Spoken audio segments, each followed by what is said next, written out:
Mental models. This is one of the most exciting and interesting things that we look at as systems thinkers, and gives us so much insight and power to change things.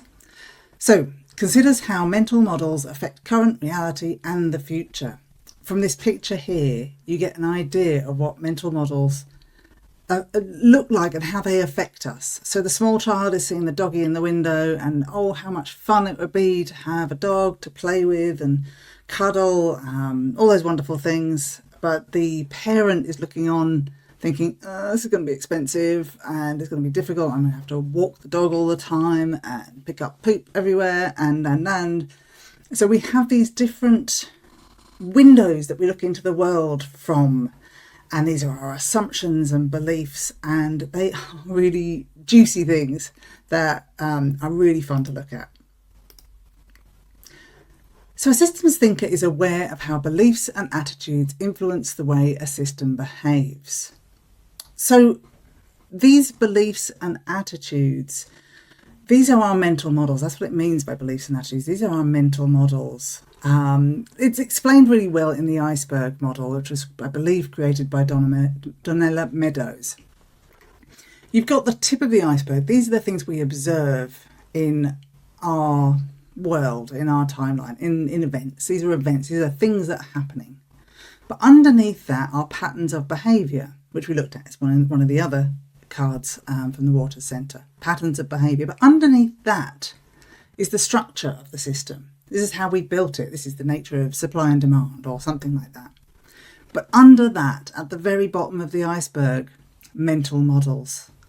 And what Donella was talking about with leverage points was if you can change these mental models or paradigms, whatever you want to call it, this will have the biggest influence. And it doesn't necessarily take a long time. It can be a penny dropping moment, scales falling away moment when you change someone's beliefs.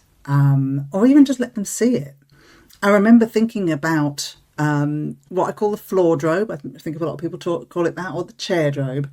It's that place in the bedroom where you put the clothes that you've worn once, you put them on the floor or the chair, and you have to put them there because you can't wash them yet because you have to wear them twice, unless it's underwear, of course.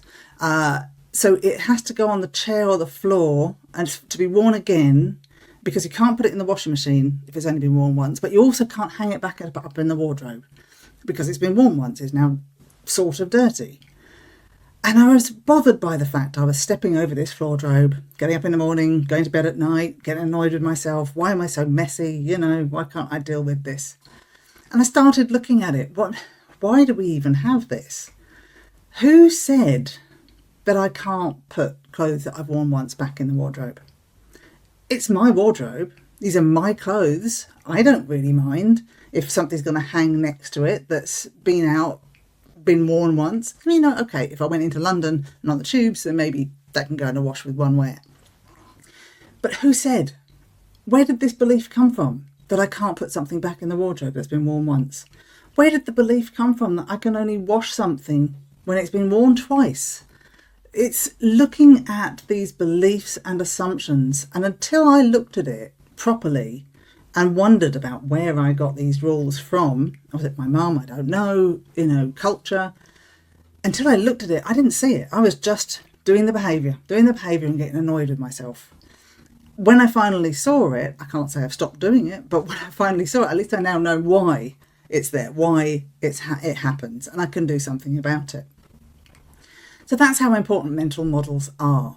Some of the questions to ask: how are the current mental models, attitudes, beliefs, advancing or hindering our efforts to achieve desired results? How are the people involved in this engaging with it? What are their thoughts? What are their beliefs? Do you have stakeholders that are saying on the surface that they're happy to do the change, but actually they're resisting change because this is what we've always done? And it may be if I change, I'm going to lose my job or I'm going to lose something. Maybe they believe that responding to consultants is not the way to go. Who are they? Who are they to come in here and tell us what to do? These are all mental models. These are all mental models where you believe in the supply chain, the supply and demand. This is how it works. you can look at things differently. You can start really discovering innovation when you start opening your mind to other ways of seeing and other ways of believing. Notice your assumptions.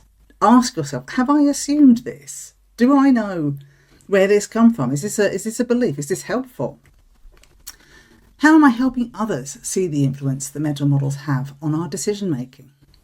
As I've said before, leading by example is so valuable, because if you can show that some of your mental models, your assumptions, your beliefs, when you've surfaced them, when you've looked at them, you've been able to change your approach. If you can do it in front of stakeholders, if you can explain to them how you did have this belief, that when you looked at it, you changed it and you were able to accept some other ideas, give them an example, give them, if you can, something you're changing right now, do it in front of them. Oh my goodness, I was wrong here. I believed this, I assumed this. How wrong was I? I've now opened my mind. I can see that mental model was holding me back. So leading by example is one way to help others see how they can influence this. When they can do it and questioning them, are you assuming? Do you believe this? What do you believe here? Help others to see that it's okay to question these beliefs and assumptions. They are questionable. This is a movable object. Most people don't even realise it's even there, let alone movable. And finally, how could my own mental models be barriers to what I'm trying to achieve? I love this one. I am so in my own way at times. It's the title of a book I've mentioned before, Alan Watts, In My Own Way. I've not read the book, but the title is brilliant.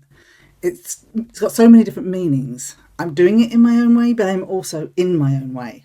And this is how I see myself. I am in my own way. If I am sticking to an assumption or a belief that is outdated or irrelevant or just not right, not true, like the wardrobe incident, why can I not put clothes back into the wardrobe, my wardrobe, that nobody else looks at or cares about?